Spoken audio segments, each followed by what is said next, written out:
Good morning, all of you. So, as we have discussed yesterday, the theory of foreign policy, right? I told you why or what is the basic of foreign policy, why it is important. So, today we will look at the theoretical part. Whatever I told you yesterday, more or less the same. But as I said, running notes or writing down some points will add more value to your overall understanding. So, in that sense, whatever you see in the board, some points you can write down, some points you can understand.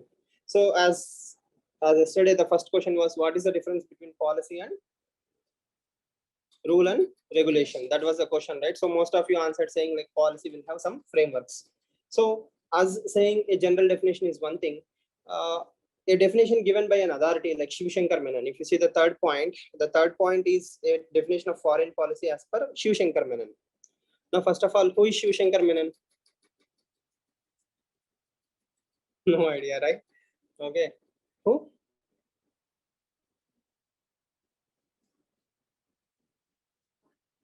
Foreign Minister. What is Jaishankar then? Okay, Shiv Shankar is Foreign Minister. Who is Jaishankar then? Yes. So, yes, Jaishankar is Foreign Minister, right? Shiv Shankar Menon is former National Security Advisor. Okay, he was a former National Security Advisor. One of the most important roles in the country is National Security Advisor, and he's also an ambassador to China and other places. So he's very well versed in the foreign affairs. So Shiv Shankar Menon mentions a simple maxim, that is mini maxim, the yellow word. Mini maxim. What is the term mini maxim? Mini and max, opposite, right? Oxymorons, either minimum or maximum. So what he says, you have to minimize the harm and you have to maximize the advantages, okay, or gain. Okay, that is the best foreign policy. So as you can remember, it is all about India's national security or India's national interest. So India's national interests will be affected. So we have to minimize the effects on Indian national policy or national advantages, and we have to maximize the gains. Okay, this is what Shiv Shankar Menon says. Okay, next. Apart from this, you can also understand the second point. Second point also says more or less the same point, right? A foreign policy is conceived, designed, formulated for what? For national interest. End of the day, it's all about national interest, national interest, national interest. So what is national interest? Okay, benefit of the country is national interest. So what all comes under national interest?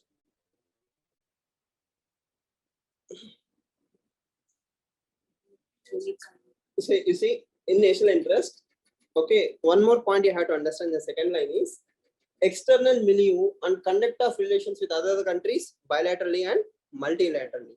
So you dealing stuff internally is internal policy, okay, national policy, but you doing stuff outside of the nation is external foreign policy. So India should be able to do things internally and India should be able to do things externally.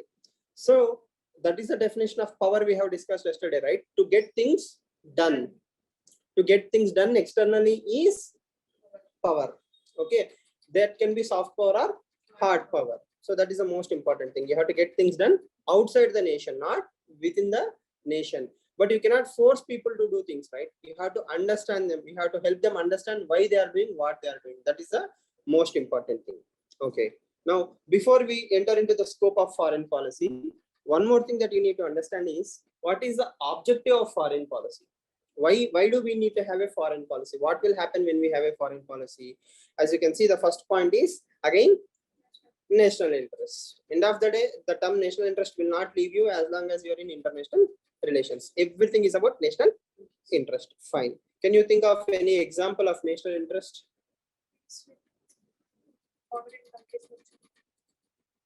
Expecting peace in bordering countries. Expecting peace in bordering countries. Okay.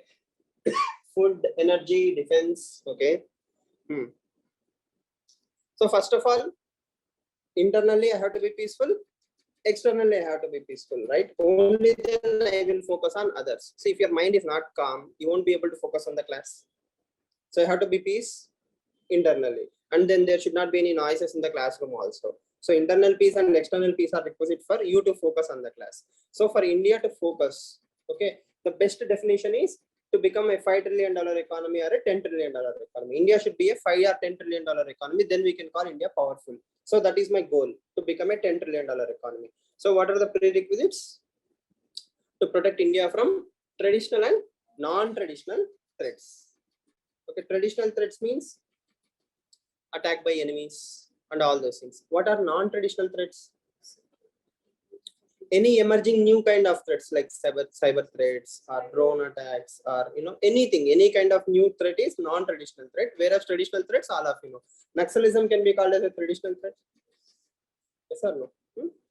So the ultimate goal is to secure national interest internally and externally, or traditionally and non-traditionally. Summary. Okay. Again, this links back to Pakistan, Myanmar, Bangladesh. When we discuss all these things, you will have to come back to this. So understand, national interest is paramount.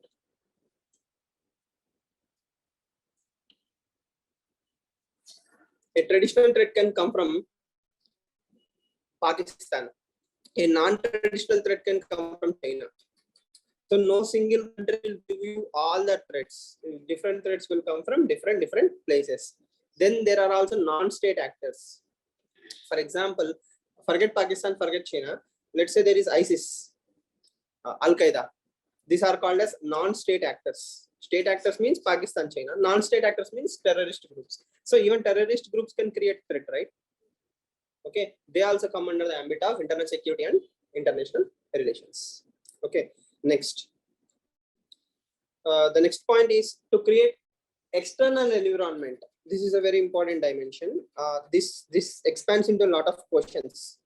For example, the last line of your syllabus copy, which is India's influence, are programs which affect India's national interest. So to create external environment which would be conducive for inclusive development. What does that line mean?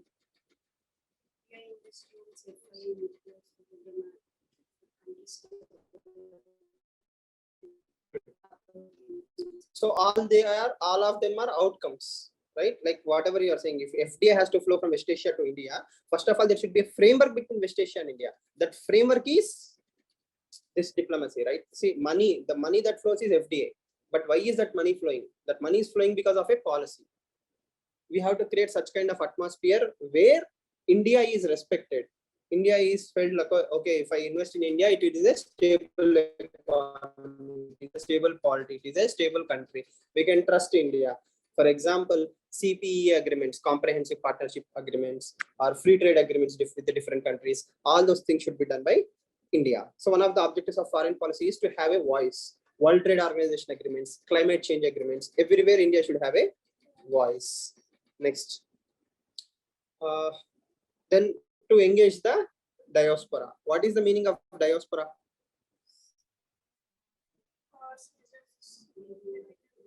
Diaspora means our citizens. Citizens.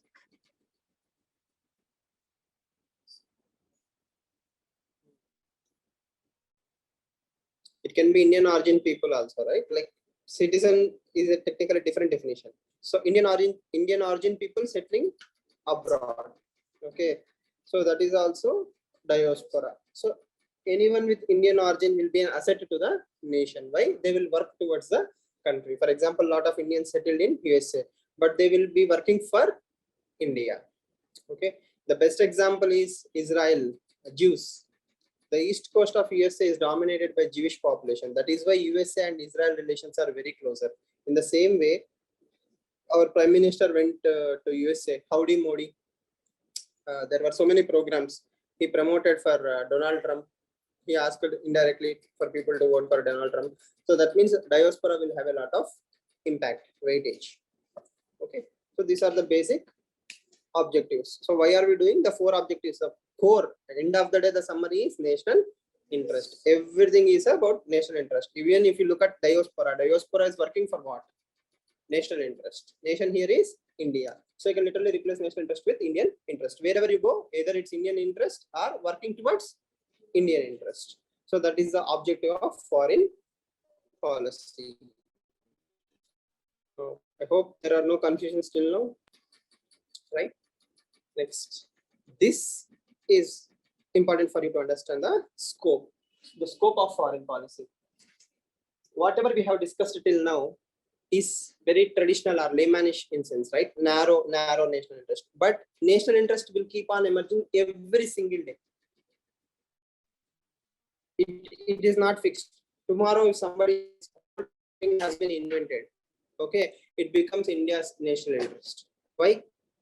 If you are using normal computers, but all of your enemies are using quantum computing, then obviously you are behind the game. So automatically, suddenly what happened? Quantum computing became India's national interest. That means national interest is a open-ended doctrine. It does not have a fixed rules.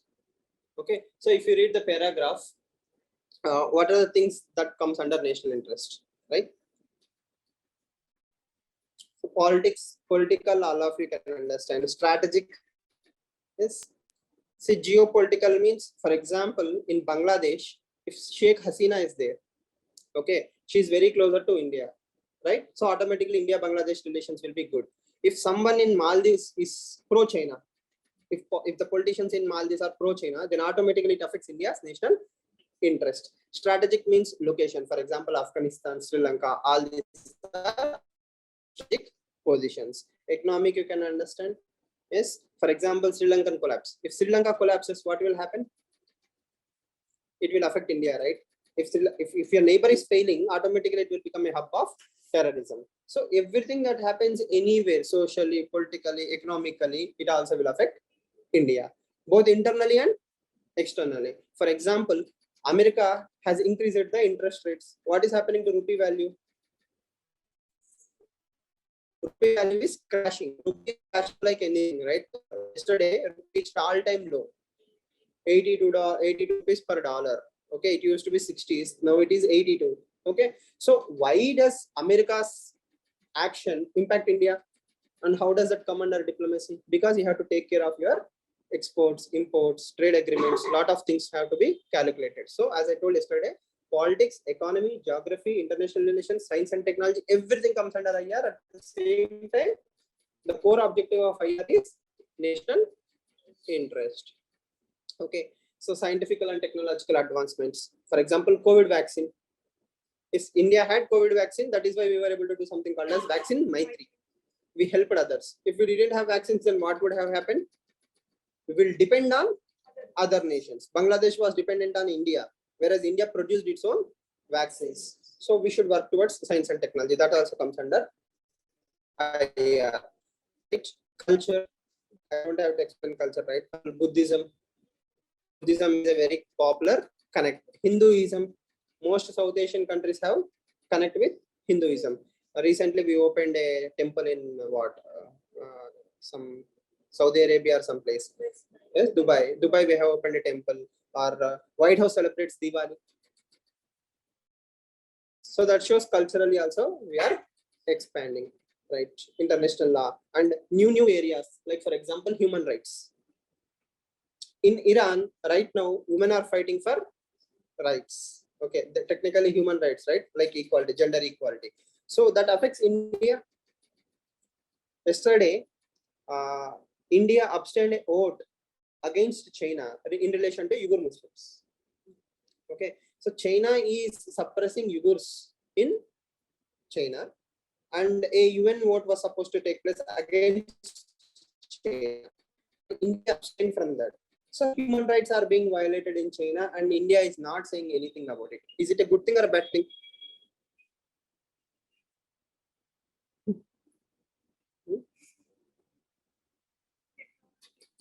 Diplomatic. You understand the concept, right? Like everything, but India, because we have in past never voted against any country, right? Who told you that information?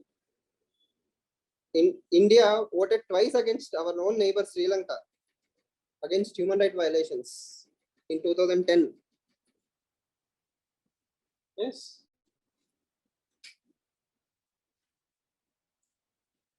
Go and check UNHRC records. India voted twice against Sri Lanka in violation of human rights. Okay. So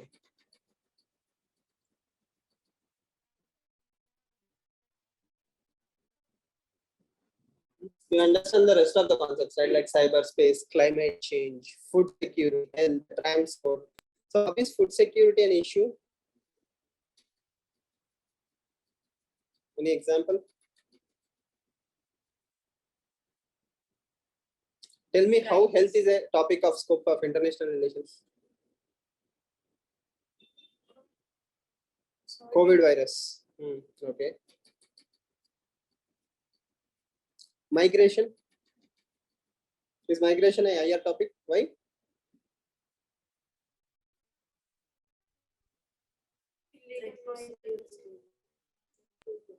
Threat to security. Migration is a threat to security. Okay.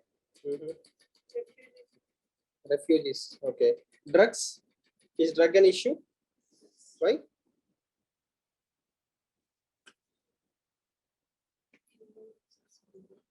Human resource. It indirectly affects the internal economy. Okay.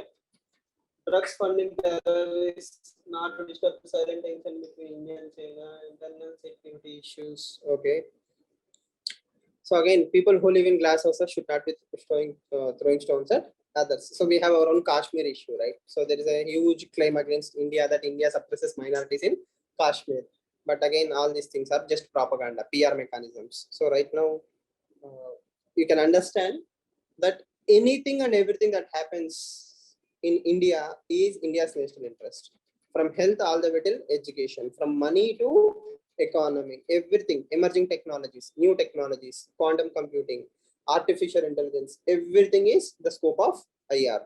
That is the most important thing you have to remember. And remember, the world is becoming smaller. We are heavily interconnected. Anything that happens anywhere will affect each and everyone. No country is immune.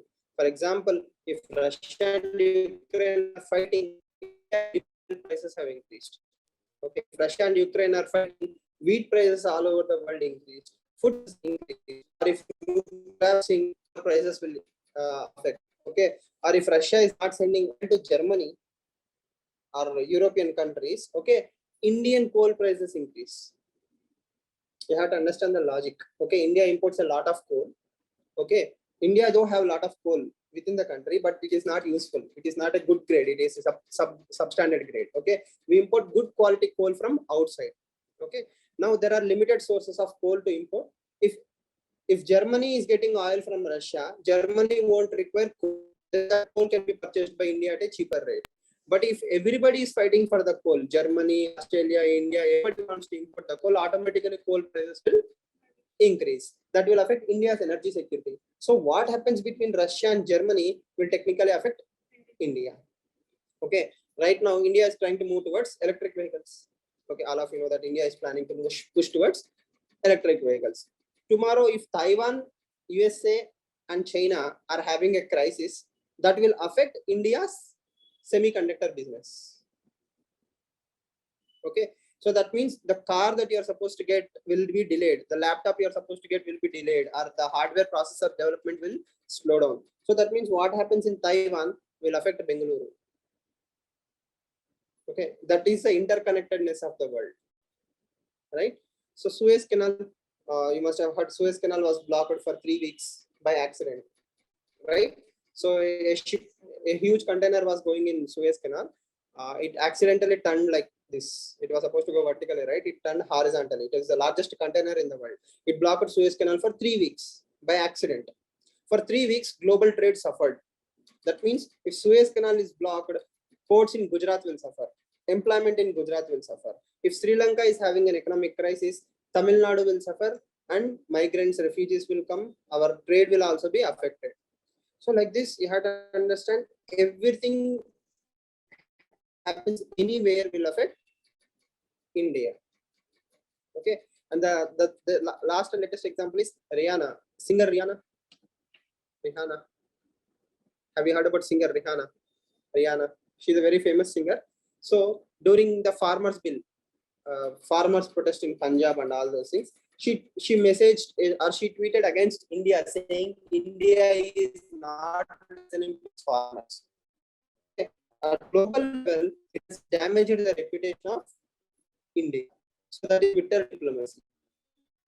That means anything, anywhere that affects India's national interest should be addressed by India. Okay, you understand the interlinkage, right? Like a singer in America with a huge crores of following can damage India's reputation, and we have to manage that also. That also comes under diplomacy.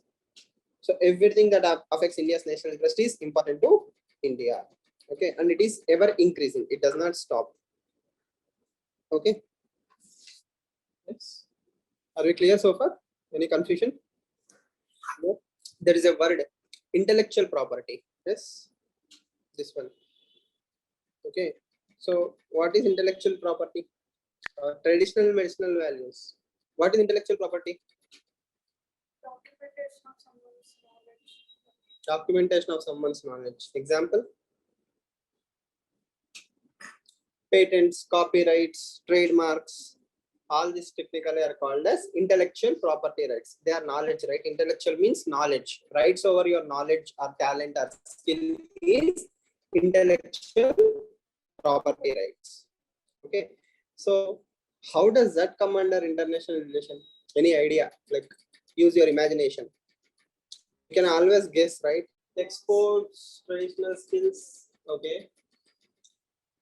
So recently what happened during COVID pandemic time is the vaccines that are developed by India or other countries are patented by these Western companies, right? Pfizer, yes, AstraZeneca. These companies were not willing to give intellectual freedom. See, when people are dying, you cannot, just like that Munnabai movie, right? When somebody is dying, you cannot fill the form. So when the world is reeling through COVID pandemic, you cannot expect people to respect intellectual property rights. That means a vaccine is there, it will keep the populations alive, but that vaccine is patented, so people cannot create vaccine. So it is not a good thing, right? So that is what India was asking for. India was asking for patent waiver. Okay, patent waiver. That means during pandemic times, patents should not be respected. If a medicine can save lives, it should be created freely without worrying about patents. India and South Africa were demanding for such intellectual property right freedom, whereas the Western countries were saying nothing doing, even if people die, patents are patents. So that is the difference between India and the Western countries in approach. So we are more worried about human rights, lives, whereas companies are worried about profits. Okay. Right. So again, if we are not using application of knowledge, everything will be just value addition. Okay. Now, what are the determinants of India's foreign policy? So there is a person called as Rajiv Shikri. So here, sooner than later, you will hear his name, Ambassador Rajiv Shikri. He wrote a very famous book. Okay. In that, he says 5 points, 5 reasons which determines India's foreign policy. As you can see, the first point is very easily geography. Yesterday I showed you so many maps. Why? Because geography determines our foreign policy. If we are an isolated island like Australia, we wouldn't have to be bothered about border security, right? No Pakistan, no China, happy. USA in a way is very happy right now. Why? If somebody has to come to USA, he has to come through either ports or airports. It's easy to man the boundaries. But in India, there are 54 rivers between India and Bangladesh itself. Okay, so he can come through any road. We are never safe. So geography determines your foreign policy. It's very clear. So all countries are supposed to have fixed borders, but unfortunately we do not have fixed borders with 2 of our bigger neighbors, that is Pakistan and China. So clearly geography determines India's foreign policy. Next is strategic culture. What is strategic culture?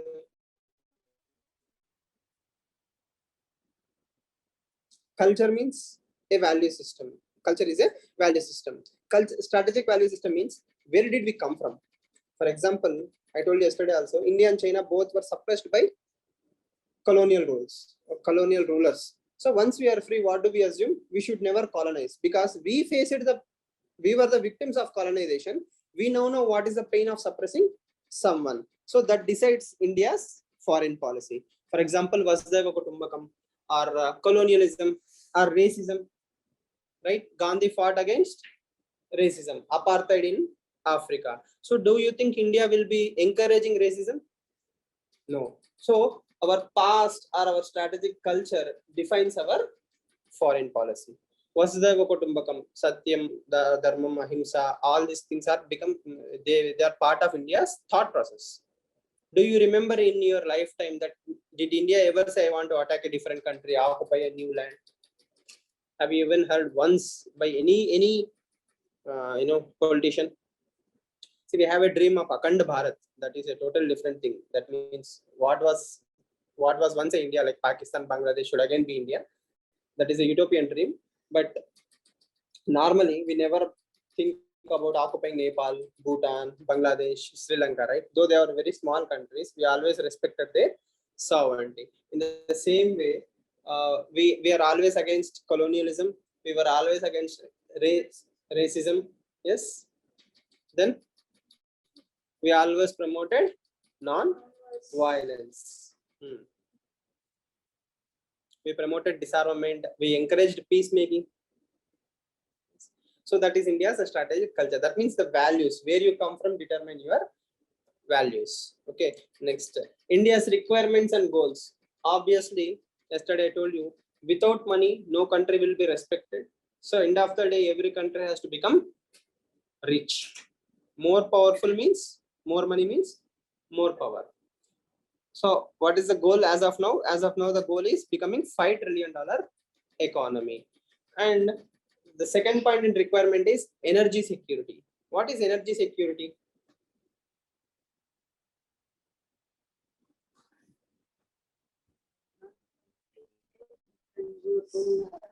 Countries for energy. Are we dependent right now? Coal and oil. What percentage are we dependent? Yes. So again, this is just for learning, right? No wrong answers. Even if you say 100% are we are importing also, it's fine.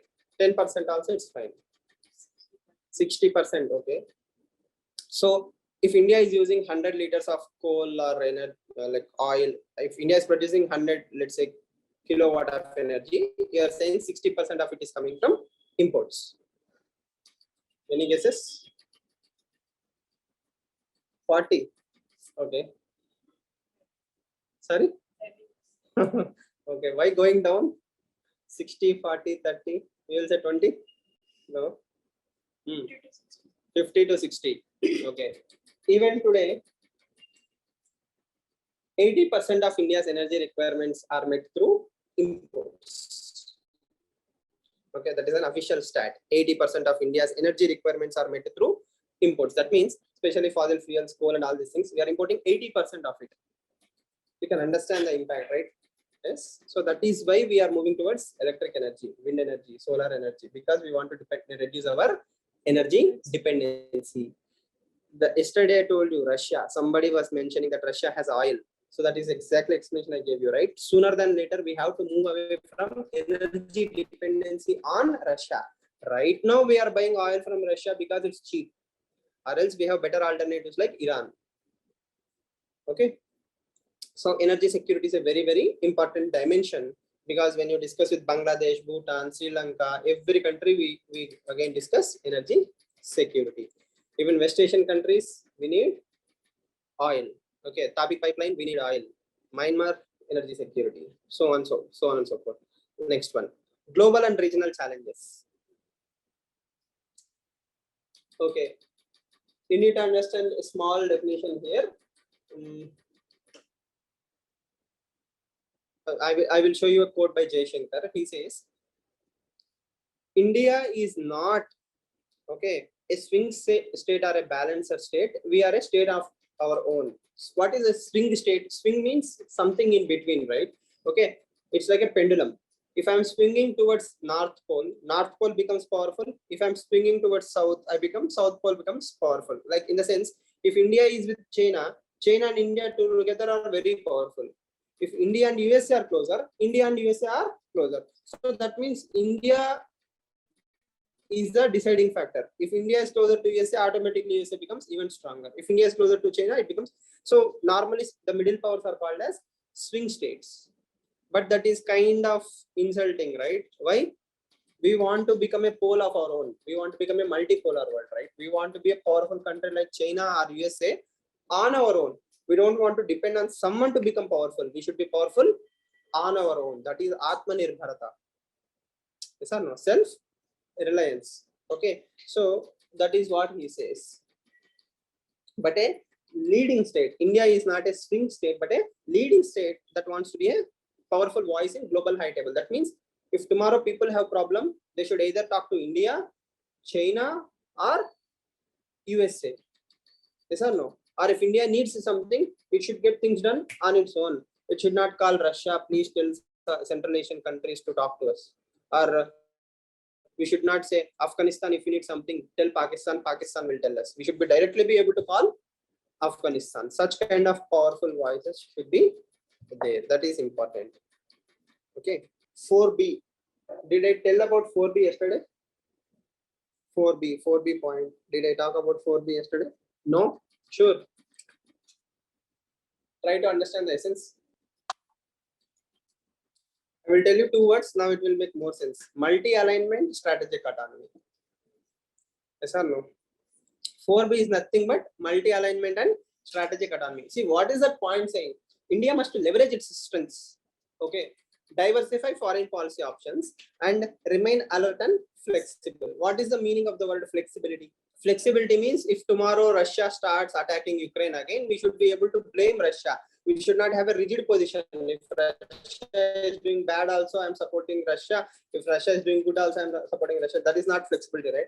Bad is bad, good is good. Ability to criticize is flexibility. At the same time, diversifying foreign policy options. I told you, why are we dependent on Russia? Legacy weapons, right? 67% of Indian weapons are totally Russian based. Do we have other options right now? France, Israel, USA, Germany, right, are our own indigenous development. That means we are diversifying our options, not only depend on one country. So that is exactly the diversification of foreign policy. So language will change, flowery words will change, but the concept will always remain same. That is strategic autonomy. Okay. India must leverage. Leverage means, what is the meaning of the word leverage?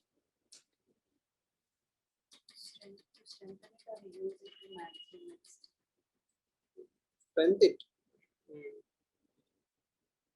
Leverage is that advantageous position where you will maximize your opportunities. See, for example, lever means it's like ability to use capacity, right? Levers, gears, levers. Okay, so technically leverage means to maximize the advantage. Okay,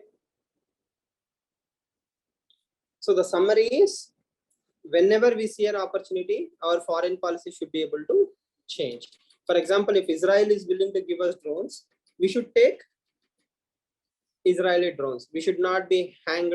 We should not have the colonial hangover, or we should not have the dogmas of Delhi. I will tell you that word also. And the last one is resources. As you can clearly see, resources are the most important thing. Wherever and whenever we can get resources, we have to maximize them. The ultimate goal of all these things is what? National interest. It's like North Star. Wherever you are confused in IR, look at the north. Where is North Star? In the sky, shining brightly. What is that? National interest. Does India get anything here? Yes. That means I'm moving in the right direction. Will India gain by doing this? Yes. Then I'm moving in the right direction. Will India benefit? Yes. Anything that India will gain, you are in the right direction. This will harm India, you are going in opposite direction. As simple as that. Okay. Next, one more word that you have to understand is dogmas. DOGMAS. Dogmas of Delhi. What is dogma?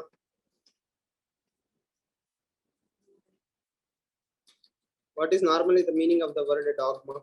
Is anyone online? Dogmas are rules. Yes. Principle or set of principles laid down by the authority as incontrovertibly true. Okay, so dogmas are more like glass ceilings or invisible chains. Okay, a lie repeated 1,000 times will become truth, right? So that means a perception has been converted into a truth or a rule. Okay. For example, if I go to Israel, if I'm the Prime Minister of India, if I go to Israel and if I don't go to Palestine, then Muslims in India will be offended. This is a dogma. Will Muslims in India be offended? Maybe, may not be. But I have made it into a rule without empirical data. That means without any data, I assumed that if I go to Israel, but if I don't go to Palestine, then people will be offended. Or Muslim countries will be offended. Or Muslim politicians will be offended. So I created a dogma or a rule which is prefixed. Okay, I should not be talking to USA, or I should not get nuclear weapons from USA. So all these are dogmas that India has established itself. For example, I should not be talking to anyone who does not respect a democracy. For example, Myanmar. In Myanmar, who is ruling right now?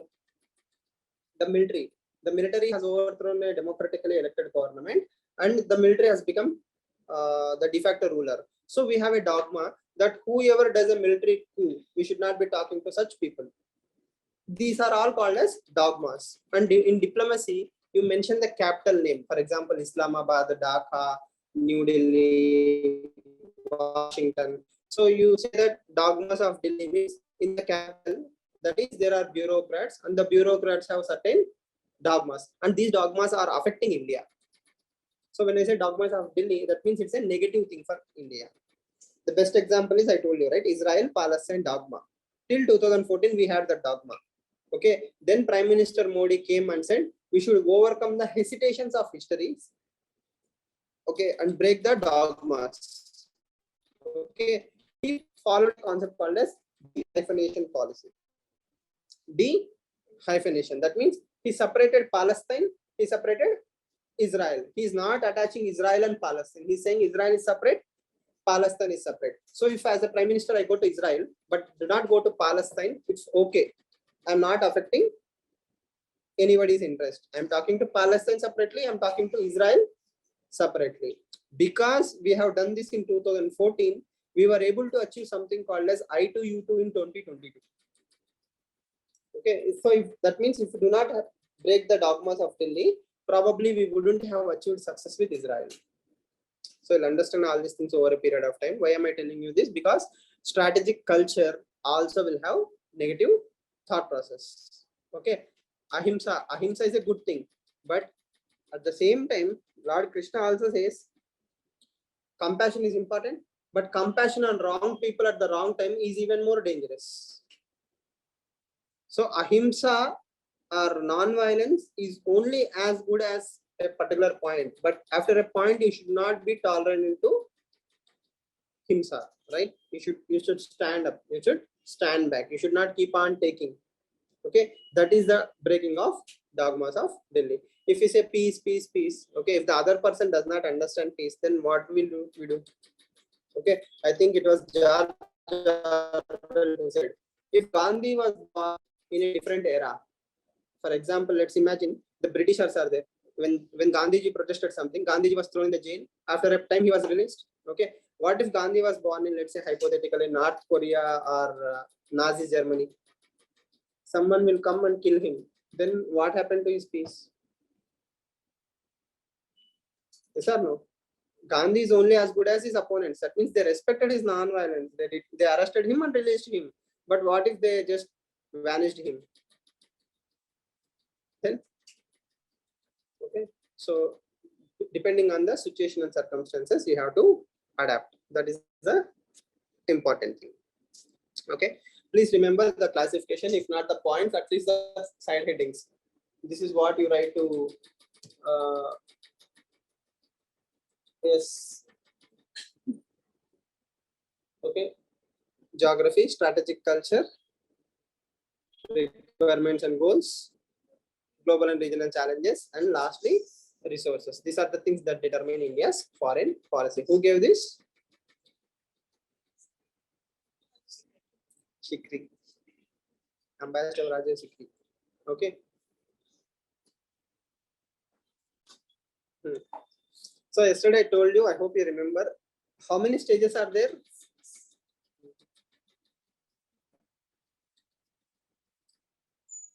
Yes.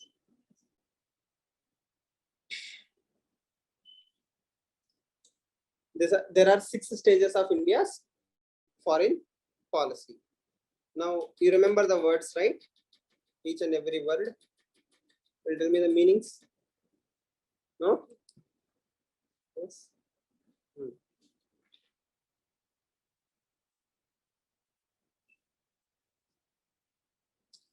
You can understand the quote now.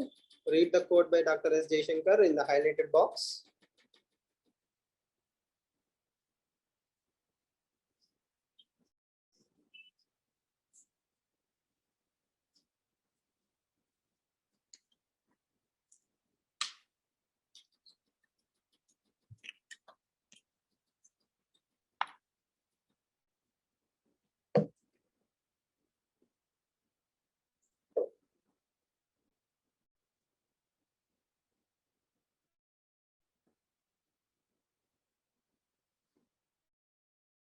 What do you understand by that quote?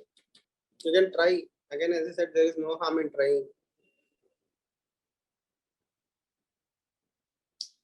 The purposeful pursuit of national interest in shifting global dynamics may not be easy. So what is the ultimate objective? National interest. But where is national interest located? National interest is influenced both by internal and external factors. So we may not control external factors, but you can navigate the external factors. See, you can navigate, right? Like that means if Russia is doing something wrong, we can still manage that relation. Okay. At the same time, the real obstacle to the rise of India is not anymore the barriers of the world. Okay. Nobody is stopping you outside to grow. The actual reason why India is slowing down is dogmas of Delhi. That means our own mindset is our biggest enemy. Yes or no? If you need a proper analogy, you are your own worst enemy in UPSC preparation. No, nobody is stopping you from becoming an IAS officer. Your own sleep, lack of discipline, okay, lack of focus. These are your biggest enemies. They are dogmas of your own mind. Okay, you are your worst enemy. You have the book list, you have the resources, you have the guidance, you have everything. But who is stopping you from reading? You and your own mobile. No? Yes. So in the same way, what is stopping India from becoming a powerful nation? Yes. So that is a very powerful message that I want you to drill into your brain. Dogmas of Delhi. India is suffering because of dogmas of Delhi. Why this is important? Because only in stage 6, that is 2014 and beyond, India has actually started implementing this. Till then, for 70 years almost, we were under the dogmas of Delhi. Okay.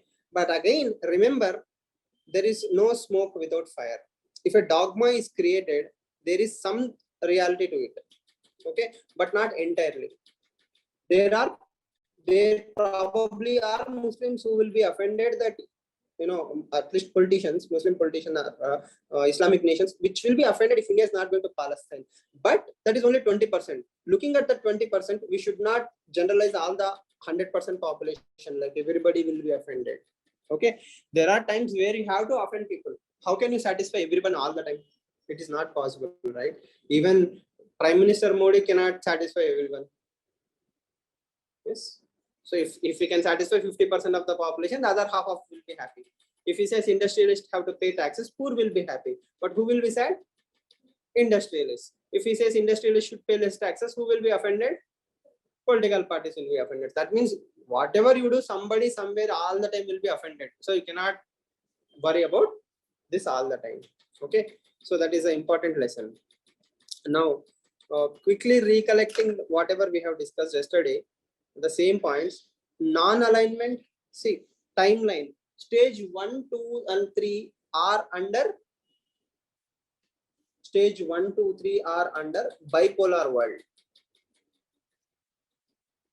Yes. So imagine a big canvas. Within that canvas, stage 1, 2, 3 are under bipolar, whereas the stage 4 and 5 are more or less under unipolar. So 6 is presently multipolar. Officially not multipolar, but we are moving multipolar middle states right now. India, Brazil, is powerful. Okay, so the classification of states should always be very clear in your mind. Okay, next. Why did we choose non-alignment? What did we achieve by non-alignment? The timelines I told you, right?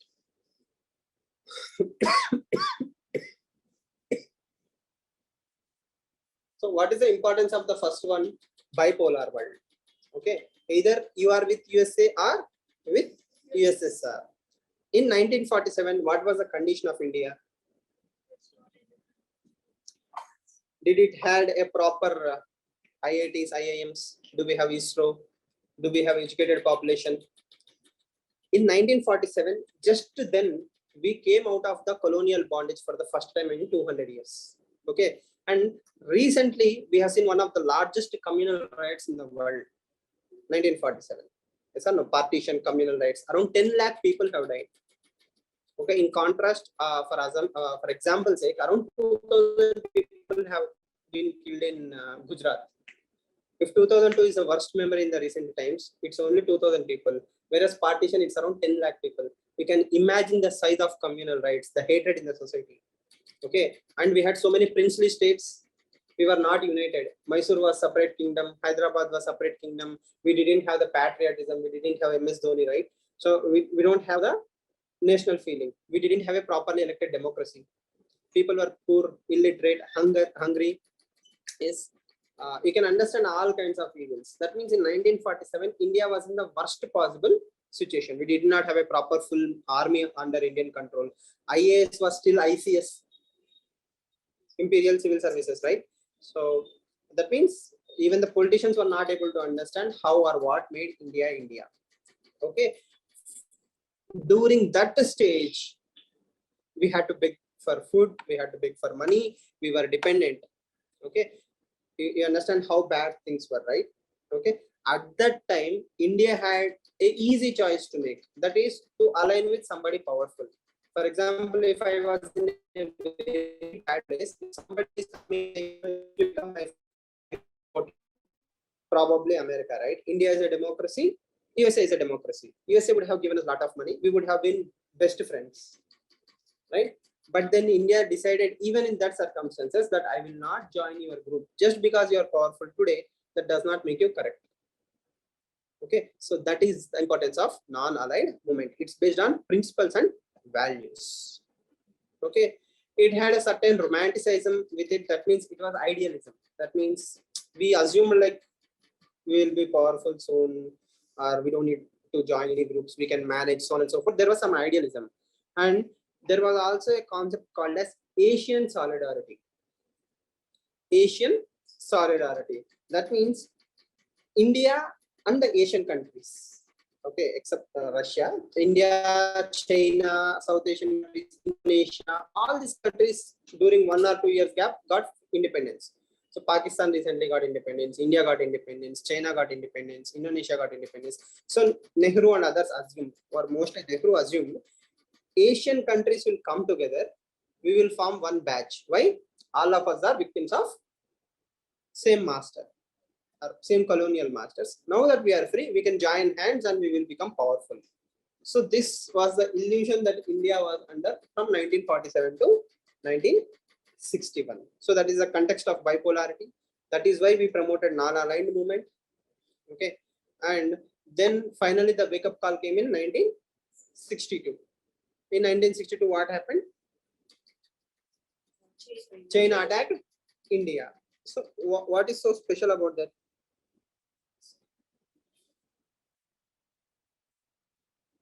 Why is it important for India's foreign policy? Why will we call it as one of the landmark events?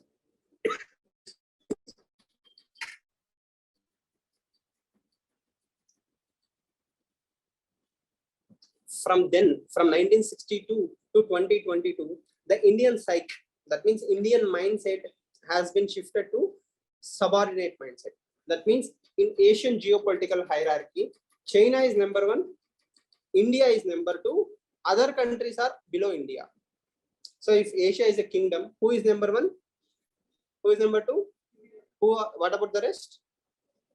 Third, fourth, fifth, whatever places they are there. Right? That means indirectly a message has been sent to entire Asia, at least Asia and Southeast Asia. I'm not talking about Russia.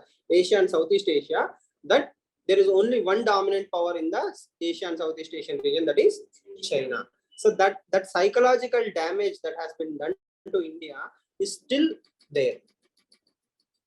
Yes or no? We could not recover from that 100%.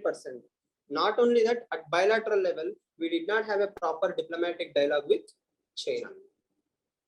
Yes or no? That means almost till 1988, around 34 years, till before 34 years, we did not have a proper dialogue with China. Even today, we do not have enough people working or researching in China about China. Okay, you have to understand the difference. That means only when you know your enemy properly, you study them, understand them, you can get better. Okay, so that is the damage that China has done to Indian mentality. But one good thing is it has woken up India that we need to strengthen our military, work on a lot of things and so on and so forth. Even in 2022, China is helping India wake up. Okay, then realism and recovery. What is so special about realism and recovery?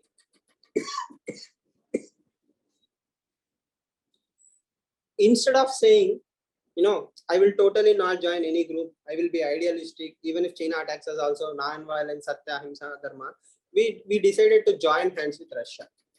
More or less in 1974, if you see, in 1964, we had a defense agreement with USA. In 1971, we almost made an agreement with Russia.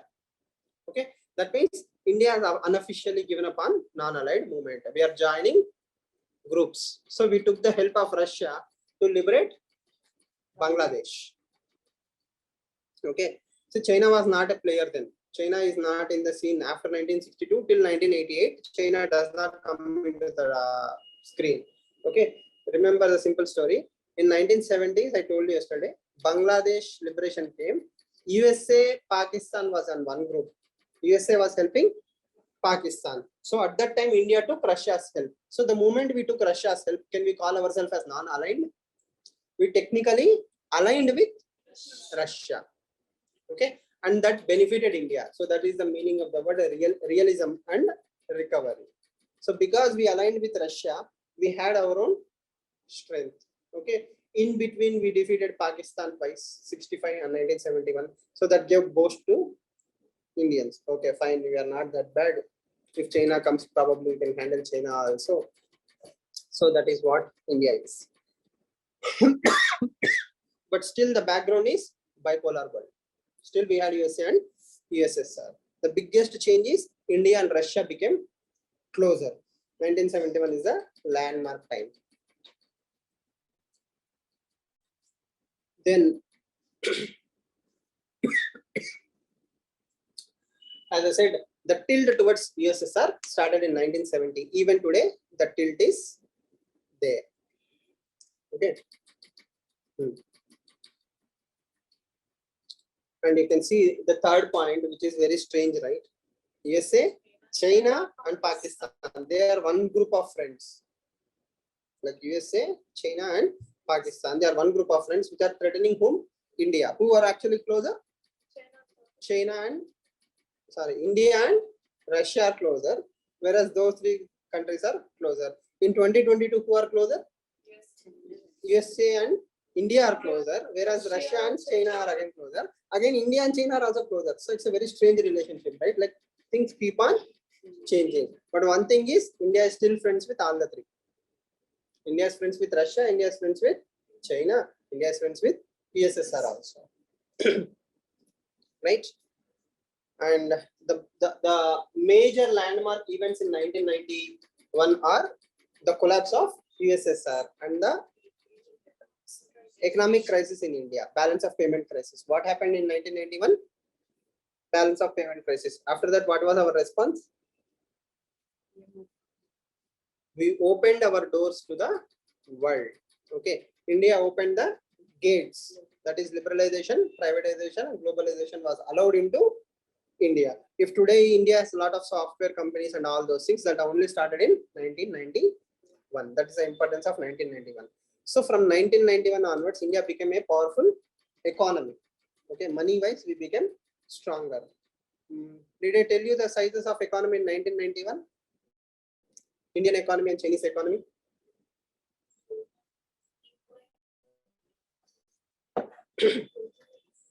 Both were almost same, right?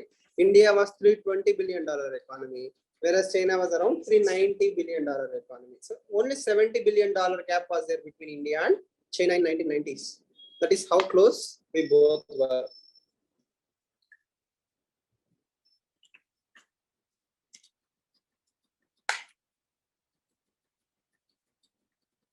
See, this is all again post-independence consolidation and your timeline. You should not forget the timeline, because if you forget the timelines after this class, when we discuss Bangladesh, Pakistan, Sri Lanka, things will be like bouncers.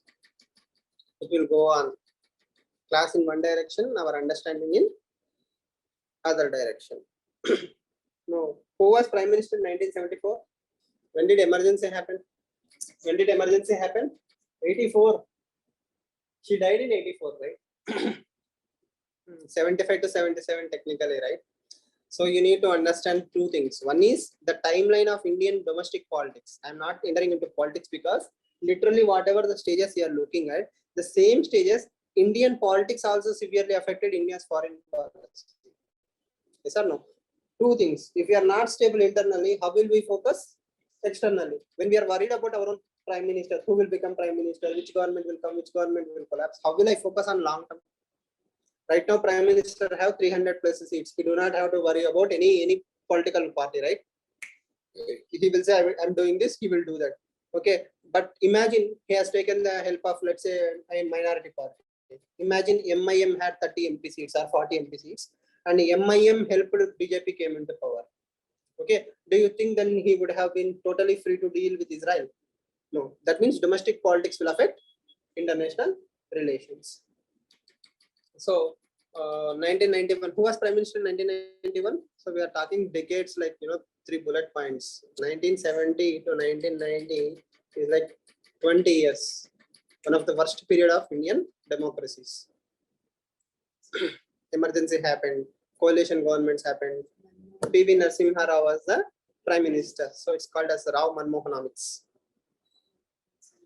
Right? Manmohan Singh was the finance minister. PV Narasimha Rao was the prime minister. In 1991, we liberated India from mixed economy. Sorry, we moved towards technically mixed economy. We were always mixed economy. Now the mix has changed. Okay, India was never a closed economy. India was a regulated economy. There is a difference. Regulated economy means license, quota, permit, Raj. That means for everything you need either license or quota or a permit. So it was a restricted economy. It was always a mixed economy, but a restricted economy. After 1991, we removed the restrictions. Then who was prime minister in 2013?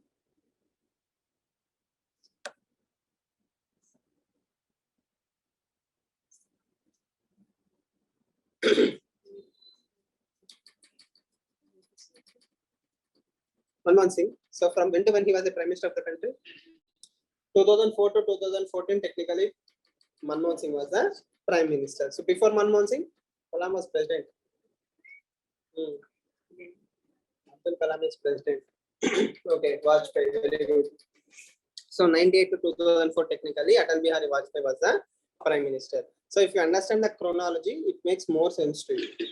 Okay, why all these things are important? Because 91 to 98, we had different kinds of governments, and then BJP government came into power, Atal Bihari Vajpayee. So during his time, we declared ourselves as a nuclear superpower. Okay, in 1998, India declared itself as a nuclear superpower. Then the game has changed very much in favor of India. Why? If you call yourself a nuclear superpower, everybody will stop and listen to you. See, if Somalia and Sudan are fighting, nobody cares. Not even Hindu paper publishes that article in front page, right? But if India and Pakistan even make harsher statements, then everybody will come and stop and listen. Why?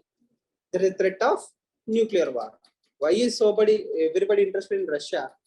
Russia now, what is Russia saying?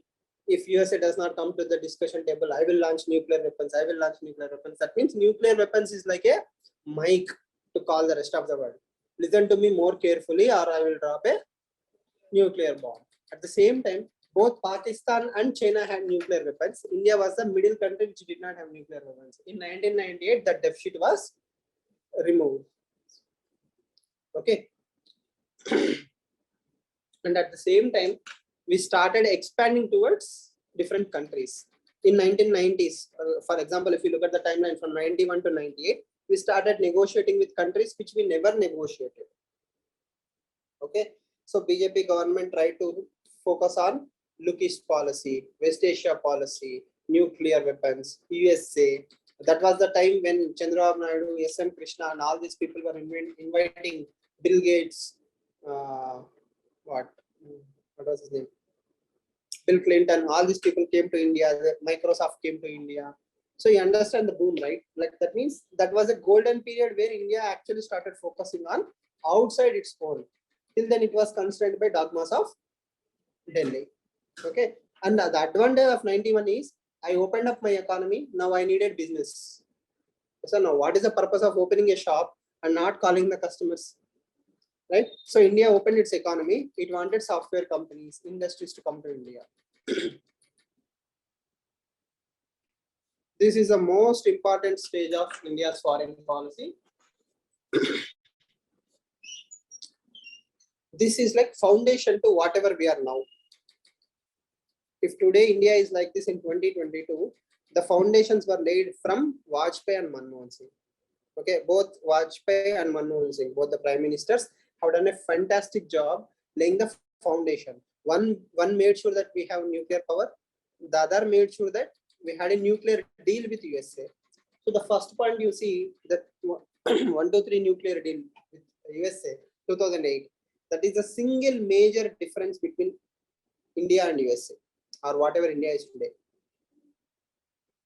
Is India and USA closer today? We are closer than ever before. From 1970, where we were enemies, to 2022, where we are one of the closest partners of USA. The change came because of this deal. This deal was signed between Obama and Manmohan Singh. Okay. What is so special about this deal? In spite of India not being a member of nuclear supplier group, USA said, I will give you nuclear material for peaceful purposes. That means if India wants to set up a nuclear reactor for energy creation, USA will help us. Okay, so that kind of deal was not existent in any other part of the world.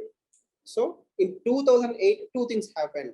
One is the bipolarity of the world was more or less discovered. That means America realized when my economy collapses, in 2008, global economic crisis happened. If you remember, 2008 is the same year where global economic crisis have happened. That means economy is collapsing. Sorry, not Obama. I think. Sorry, my bad. It was Bush and Manmohan Singh. Obama came after 2008, right? 2009.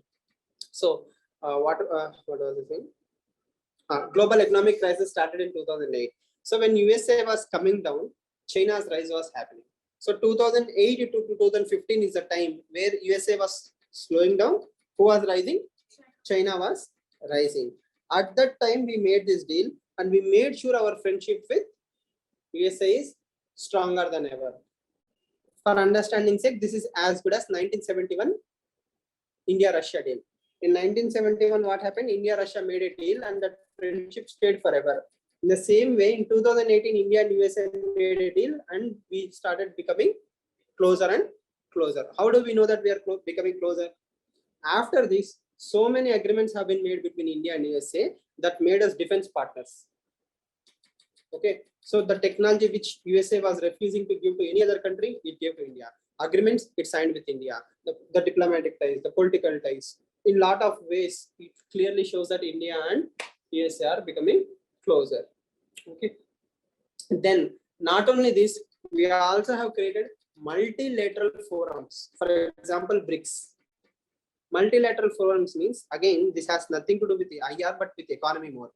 In 2008, which was the only superpower in the world? USA. USA economic crisis happened, USA economy collapsed. When USA economy collapsed, what are the alternative countries that were surviving? China was already number one, like China is very safe. Okay. The other countries were Brazil, Russia, India, China, and South Africa. Okay, South Africa joined later, but Brazil, Russia, BRICS. Brazil, Russia, India, China. These are the only 4 countries which were very strong in 2008. Okay, so that showed that there is alternative to USA. So when USA collapses, any of these 4 countries can become powerful. And which was the most obvious contender for that post? China. Next is India. Russia is collapsing. Brazil is also having a lot of political crisis. Okay, so all this clearly shows that 2008 period economic crisis is a blessing of disguise for China. USA was slowing down. China started rising. Okay. Then BJP government formed 2014. The present stage of India's foreign policy. Again, the present stage of India's foreign policy can be divided into 2014 to 2019, 2019 to present. What is so special about 2014 to 2019? The diplomatic outreach has been spearheaded by PM Modi. That means he was single-handedly taking the foreign policy. He was like traveling everywhere. Though Sushma Swaraj was a foreign minister, he was very active. He used to go to dialogues, to open up Israel, everything. He used to deal on his own. Okay, personal diplomacy was more important. In 2019, when the second term came, they appointed Jaishankar. So now Jaishankar will deal with the foreign policy. Yes or no? So 2014 to 2019, BJP was not so confident. They were doing all the right things. They were confident, but they were not that confident. But after 19, they are even bolder because they know that they are here to stay for next 5 years. So that autonomy gave India a lot of freedom. Okay. So what did we do? We are trying to do everything right. From 2014 onwards, India have a lot of advantages. You know the words, right? Multi-alignment. What is multi-alignment? Ability to deal with so many countries at one time. For what? For our own national interest. Next, why is Indo-Pacific important for us? Yesterday map. Remember yesterday's map? Indo-Pacific. Where is Indo-Pacific? India and Pacific Ocean. From India to USA is Indo-Pacific, right? Only that much. From east coast of Africa to west coast of USA, the entire region is called as Indo-Pacific region. What is the 4th point? Any example for 4th point? Israel and Palestine.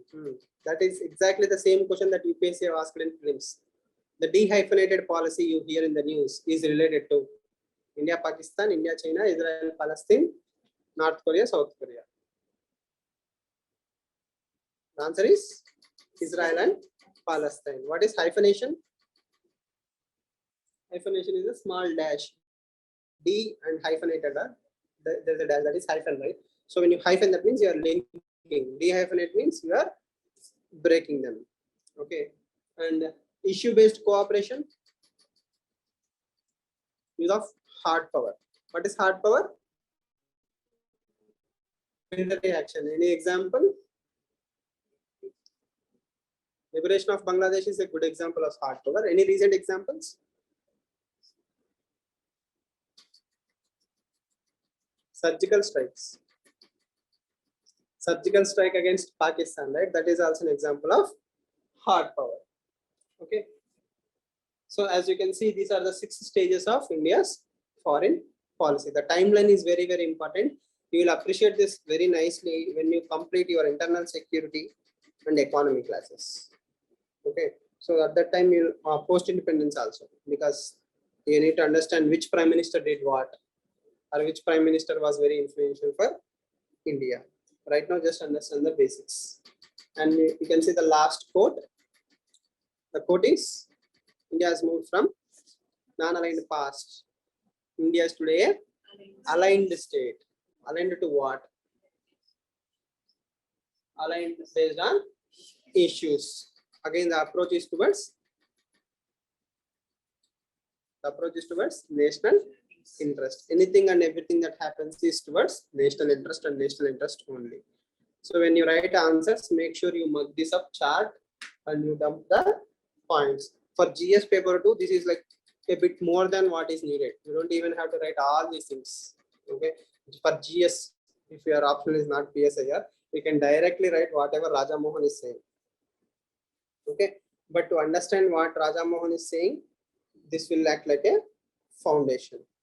Now going back, yesterday I told you to read the article.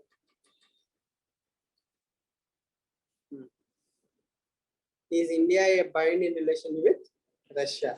Have you read this article? Yes. Anything interesting?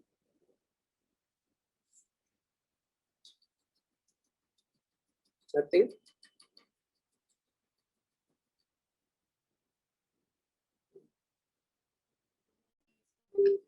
Relationship with Russia, even though Russia Hmm. attack on Ukraine Hmm. by putting oil. Hmm. That China and Russia are becoming closer ever since, Hmm. but it is not convenient for India. Mhm. That relationship between China and Russia. Hmm. Any keywords that you have noticed? Belt and Road Initiative. Okay. Strategic collaboration. Mhm. Position of neutrality. Okay. Bilateral. Okay. Polarization in world politics. Hmm. What is polarization in world politics means? Multipolar. Okay. Do we have multipolar right now? Okay. Balanced and nuanced position. Okay. Ukraine. So if you have actually read this article, I have a question for you. Why, according to the article, is Russia becoming closer to China? Western countries Hmm. stopping the purchase of oil and gas from Russia, Hmm. then China will be the person to buy all this.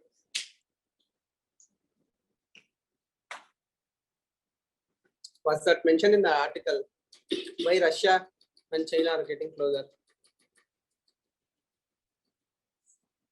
Mention చేసిందా? మీరు చెప్పింది కరెక్టే ఉంది ఆర్టికల్లో. ఏదైతే Russia వచ్చి Ukraine మీద attack చేస్తుందో అదంతా యుఎస్ఏ వల్లనే అదంతా అని చెప్పేసి ప్రాపగండా చేసింది చైనా. రష్యాని సపోర్ట్ చేస్తూ. So the first line says the intense sanctions and other measures by West. What is the meaning of the word sanction? So again, there is a way to read newspapers, right? Either chadam is one thing.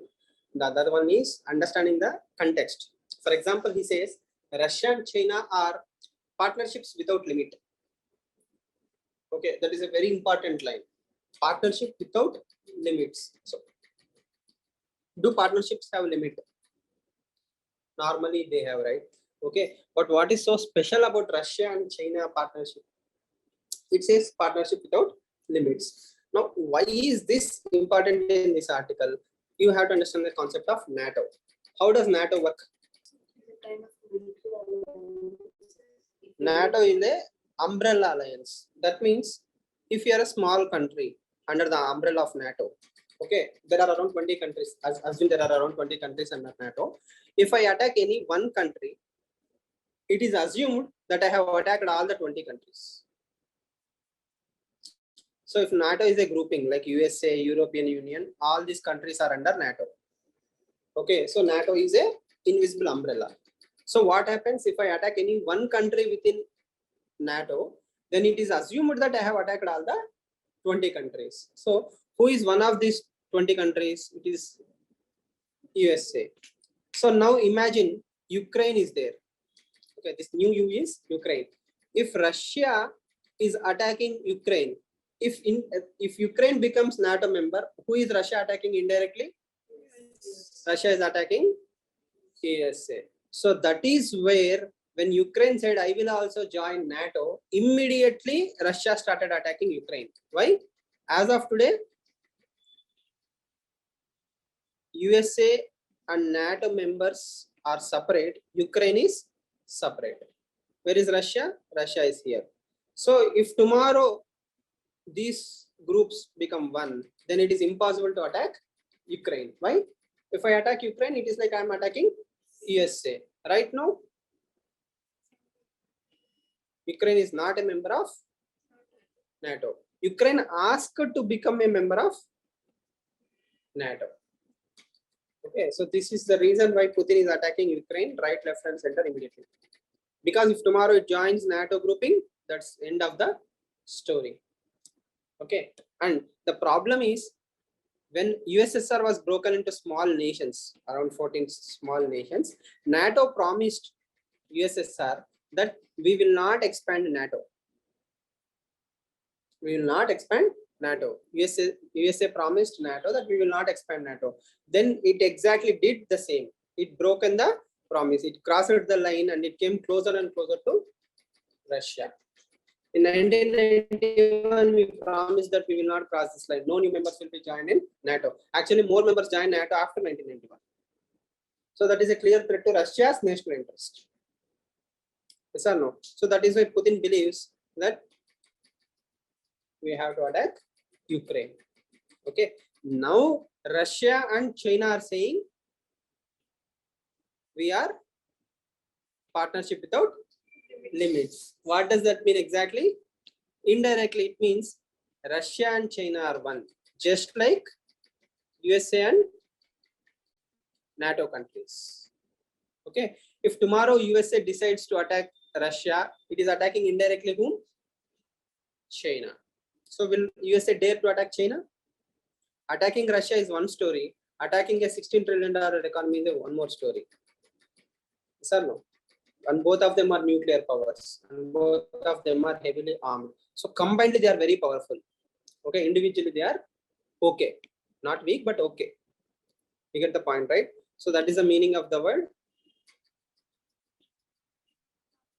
partnership without limits. That one word will give you the perspective. Why Russia and China are one batch and why Western countries are thinking twice to attack Russia. Okay. And who made this possible? Again, thanks to West. If Russia came closer to China, it is only because of the sanctions by the Western countries. Now, Western countries have one small problem, their own dogmas. Dogmas of the West. Okay. What is the dogma? In USA, people are fixed that Russia is the enemy. Okay, it's like a cat and a mouse. Why do you hate Russia? I don't know. Like most Americans don't know why they hate Russia. They simply hate Russia because it's like India-Pakistan story. Most Indians hate Pakistan. Why? We hate first, then we'll think, why should we hate Pakistan? In the same way, if an American politician says, we should talk to Russia, make peace with Russia, that's it. He's gone. He's a Russian chamcha. He's anti-national. Okay. So what happens in India happens in USA also. So when USA have dogmas, it never opened the dialogue for Russia to talk to it. Okay. And Russia always had one dream after 1991, that is to become closer to USA. Russia actually hoping that USA will become my friend one day. We will live at peace. But unfortunately, what happened? Because of dogmas in both the countries, this friendship never took off. Okay. Not only that friendship took off, they also started insulting Russia, humiliating Russia. Okay. Every opportunity that USA gets to affect Russia, it utilizes. For example, in 2014, Russia annexed an area called as Crimea. If you see the map near Ukraine, a small territory called as Crimea was there. Russia occupied that territory. Okay. Immediately, Western countries came and imposed sanctions on Russia. Sanctions means if you do business with Russia, you should not be able to do business with USA. For example, if I'm Microsoft, I should decide whether I should sell in India or in Russia, which is bigger market. India, right? Obviously, that means indirectly you're threatening that if you do business with Russia, you should not do with India or USA. So when I impose sanctions, what will happen? Your economy will collapse. It gave order to countries like India, don't buy oil from Russia, or don't export to Russia, or it gave instructions to American companies, don't do business with Russia. So indirectly, what did USA do or Western countries do? It started suffocating Russia. Not only that, USA also discovered something called as a shale gas. Okay, that means its own oil source. So I no longer need oil from Russia also. Okay, and European countries like Germany and all these things moved away from Russian fossil fuel and moved to renewable energy. So the importance of Russia has been decreased. Russia was suffocated from all sides by Western countries. Then automatically, what is the only door available to Russia? The only door available to Russia is my enemy's enemy is my friend. Who is Russia's friend? China. So automatically Russia and China became best friends. So thanks to West, now Russia is moving closer to China. Who is to blame? Everyone. Russia has its own flaws, USA have its own flaws, and all these are legacy issues. Okay, because they are very old problems. You know, it's like saying India and Pakistan should be friends. Saying is easy. Making them friends is a difficult thing. So the same way, saying that Western Russia should be friends is easy, but in reality, it's very, very difficult thing. Are we clear? Now, Russia is a very pride country. Pride means it's a country which have seen the greatness. See, India have not even seen greatness, but once upon a time, Russia was a superpower. If any superpower is there, it's like, you know, the old Telugu movies like Rajal Vamsam. I was a rich person. Back then I was a rich person. So even if you today don't have any money, will you consider yourself as a poor person? No, you want to maintain the richness, right? So Russia is a country with a lot of pride. Most Russians still consider themselves as a superpower. Okay, even if Putin is in power right now, okay, why do you think so? Putin is a dictator. In spite of that, he's surviving. Why? Russians somewhere believe that we need such kind of strong leader who will take Russia back to the glory, like the past days. Okay.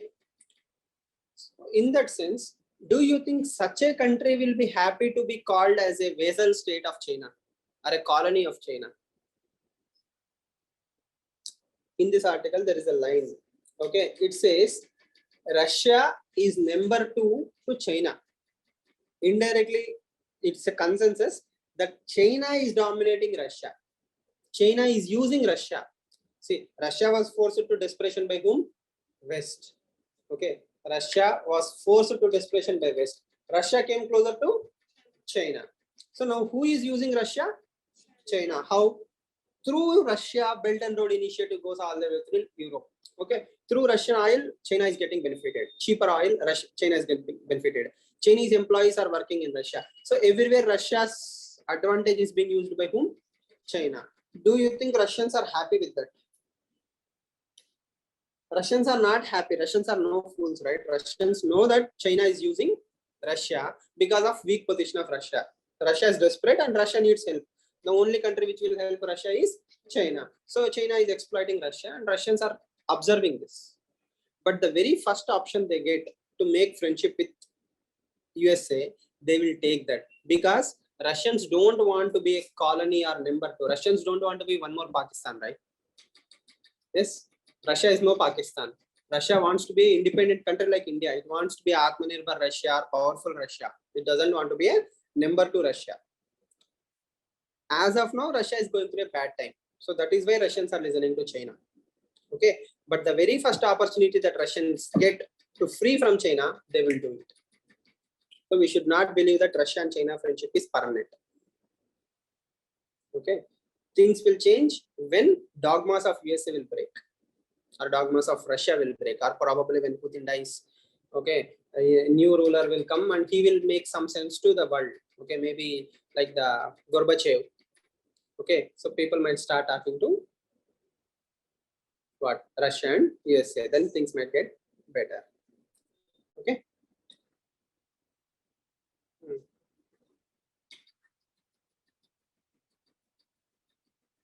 So as of now, this is what you are supposed to understand.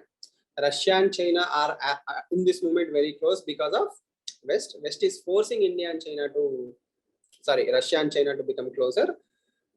At the same time, West also knows that Russia can be managed, but there is a need in change in leadership or something. But again, we should not force it. It should happen naturally. Got it?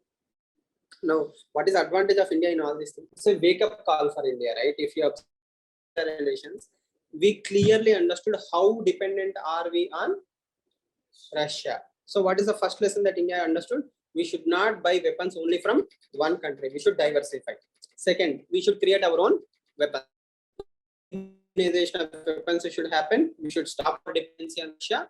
And while we exploit oil, or while we get cheaper oil from Russia, we should keep buying, because money is money, right? Cheap oil is cheap oil. So we should be pragmatic and move away from Russian dependency. So sooner than later, India has to move away from Russia. Thanks to China and Russia, now India is realizing that we were totally dependent on Russia and China. We are moving away from that kind of. That is one thing. Okay. And next, in spite of all these things, we proved our friendship with Russia. We didn't blame Russia directly. We stood the pressure of West. We made sure we maintain the strategic autonomy. We told Russia very clearly, we are still your friend, but you have to also live up to certain values. Okay. So these are the good things that India can learn. In the history of time, only time will tell that India has done the right things, or at least India worked for its own national interests. We can criticize India, but at the same time, we should understand our hands are tied, right? When 70% of my defense is tied to one country, I cannot blame that country. It's common sense. But common sense also moving away from the chains.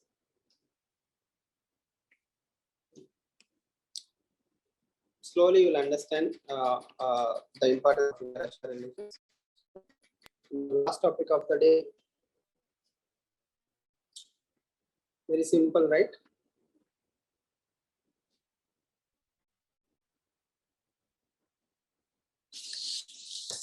What is the meaning of the term? Strategic autonomy. What happened?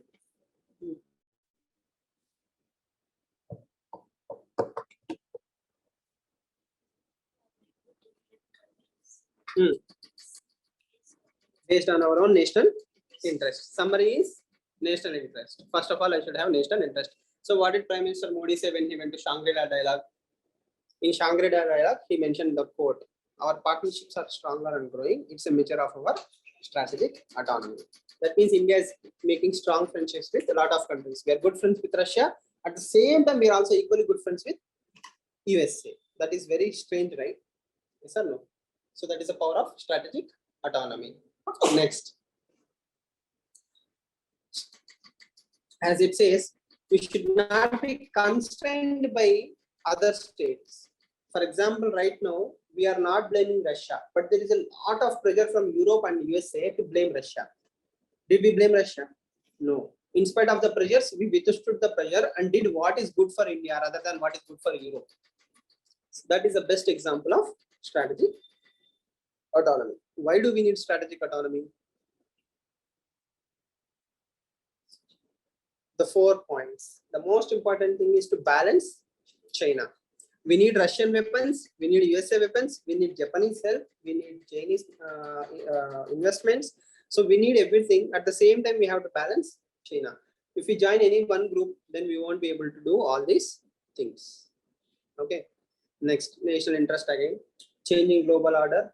We don't know what will happen to Russia tomorrow. Russia might collapse, Russia might surrender, Russia might start war again with USA. Anything can happen. So in the world global order changes, we need to be stronger. Okay. And last one is issue-based partnerships are only possible because of strategic autonomy. And multi-alignment is also possible because of strategic autonomy. So strategic autonomy is theory. Whatever you see on the board is practice. Theory is ability to be friends with everyone, but practice is how are we friends with everyone. Okay. Clear?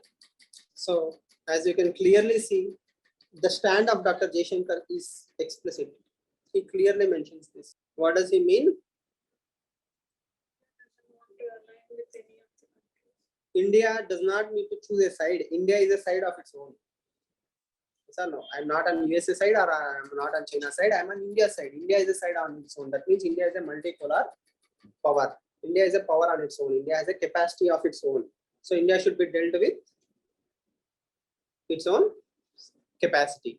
So that is the change that you can notice in India's foreign policy. This was the quote given by him in 2022. So that clearly shows that India's position in the global level has changed. Clear? Now that theory part is done, whatever we discuss from tomorrow, you should be able to catch up. Okay, when I say Afghanistan, Pakistan, or some other country, you should not be confused. It should be very easy for you to understand. Got it?